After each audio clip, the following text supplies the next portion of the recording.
So my name's Darrin Hartshorn. I'm based in Japan. And I'm just about to do this lovely grey horse. Darrin, you did your training in Australia. Originally, you are from Australia. What's your background in the horse industry? My father was a horse trainer, and then I was a jockey in the northeast in Victoria. And after I retired, I worked for my father, and I got contracted to go to Japan about 17 years ago as a rider. And after spending 10 years, oh no, not quite 10 years, about 8 years there, I decided that I wanted to become a horse dentist. Fantastic. Is there a big need for horse dentists in Japan? Well, when I first arrived in Japan, there was actually only 2 guys that ever did horses' teeth in Japan. So I saw an opening for it 17 years ago. So yeah, and it just took me a long time to decide to finally go and do something about it. So you did the course 8 years ago here in Australia. Since then, how have you found business in Japan? You mainly... Oh, I've been very lucky. Like, I've had a lot of good trainers that have supported me, and they've taken me all over the world actually working in that as well. So it's been a very interesting experience. What sort of horses do you mainly concentrate on in your business? Oh, my business is probably 99.9% is thoroughbreds, racehorses. Yeah, racehorses that are in work and in pre-training. That's probably, and broodmares, thoroughbred broodmares. There's a large breeding industry in Japan? Yeah, the 3rd biggest in the world actually, surprisingly enough. Yeah, they're 3rd to America and Australia. What do you think's the most important thing about doing horses teeth? Well, from my point of view, from the racing side, is for them to be able to eat properly, and it's also like for the jockey to be able to ride without any hassles. Yeah. Like, especially in Japan, like when I first went there, they never actually picked the bit up on a horse, but now they're very much riding like Europeans or the Americans or the Australians. They grab the horse up and put them up onto the bit, so it's very important for them to have the teeth done. And that's for comfort for the horse? Yes. And control for the jockey? Control, yeah. Okay. Do you also do any performance horses in Japan, or...? I probably do about 100 performance horses, and that's about it for the whole of Japan. Yeah. Everything is, my business basically works around the racing industry. Those performance horses, what do they do? Are they... They're competition horses. They're horses that go off to the Asian Games and that sort of thing. Yeah. They're the high-end horses. Yeah. Show jumping, dressage, yeah. And a couple of Clydesdales. You're feeling sharp, mate? What?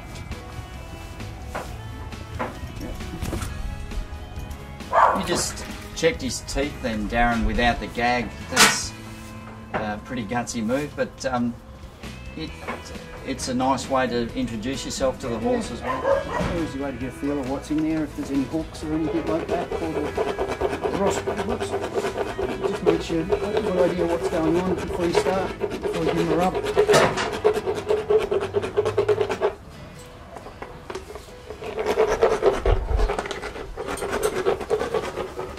Why did you choose the course in Australia to do your training? Well, I did a fair bit of research into the different courses and that, and it was probably the most... It was a course that people were coming out and going straight into their own businesses and working full time, which in most other courses it was people who were coming out after training and doing a little bit of work here and there, and they were still doing 2 jobs. They were doing teeth as well as another job as well, and that wasn't what I wanted to do.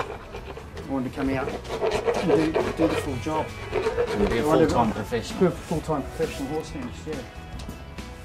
Have you noticed a change in horse dentistry in Japan in the years you've been back there working? When I first went to Japan 17 years ago, there was 2 guys that came out from America, and that was it.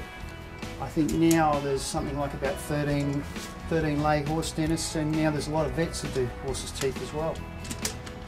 So it's become very popular. People are taking a lot more notice about what they do with their horses' teeth. So the horse owners are driving the market, yeah, very much in a greater level of care of their horses' teeth? Yes, very much so. And trainers are realising that how important it actually is to do the horses' teeth. So they're seeing a benefit, yep, in the horse's welfare, in their... What about the performance and behaviour? Yeah, well, the main thing that most of my clients find is how much their coats improve after their horses have been done. And that was what they were really like because they're performance horses, most of the horses that I work with, they want the horses to be at their peak level when they go back into the training centre.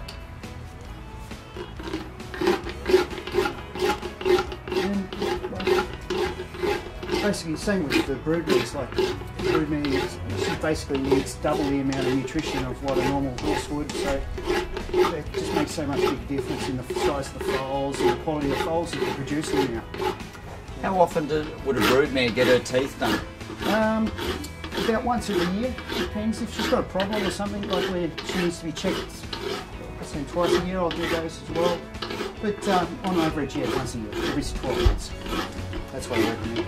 This guy here is one of the clerk of the course horses here at Flemington.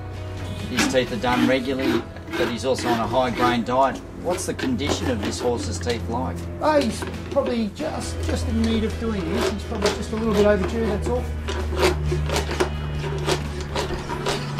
He's taken that pretty well down. Do you work mostly on unrestrained, unsedated horses like this? Yeah, I like to work by myself, yes. That's done by a vet in Japan? Yes, of course. Same as Australia? Yeah. Every horse is sedated by a vet, with a vet there to supervise what's going on. So this is Darrin Hartshorn. He's one of our members. It's based in Japan. And I'd like to thank Darrin for doing this horse today and helping us out. Thanks, Darrin.